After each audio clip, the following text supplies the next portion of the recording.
On revient chez nous avec ce pari fou que s'est fixé ce Montois, faire le tour de la Belgique en kayak, un périple à vocation écologique.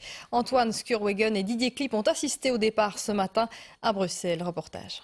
600 km sur l'eau en solitaire, c'est le rêve un peu fou de Louis-Philippe. À 34 ans, ce jeune ingénieur a décidé d'explorer notre pays par les voies navigables. Il va filmer son périple, une manière de montrer une autre facette de nos différentes régions et de sensibiliser la population. Il y a des beautés, mais également il y a des points un peu plus négatifs. Il y a des déchets, il y a des personnes qui jettent malheureusement des choses dans l'eau. Ça, je veux le montrer également pour dire voilà, c'est là, ça arrive dans l'eau, ça part à la mer, après un chaîne alimentaire des animaux, voire chez nous. Louis-Philippe n'en est pas à son coup d'essai. Il a d'ailleurs été accepté au sein du très fermé club des explorateurs.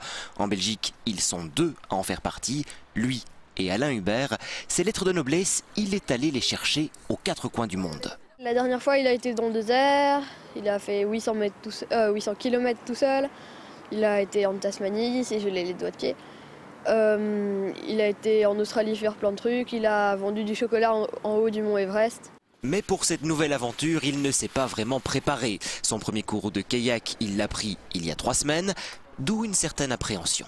Vous êtes dans quel état d'esprit ? Plutôt nerveux parce qu'évidemment le temps n'est pas forcément au beau fixe. L'eau, je ne connais pas la température, mais on verra bien si je tombe à l'eau. Donc je pense que dans une petite heure de trajet, après avoir pagayé, d'être un peu plus chaud, je pense que ça va aller. Après quelques coups de pagaie un peu hésitants, Louis-Philippe part pour son premier objectif, Klein Willebroek. La fin de son expédition est prévue à la fin du mois d'août à Ostende.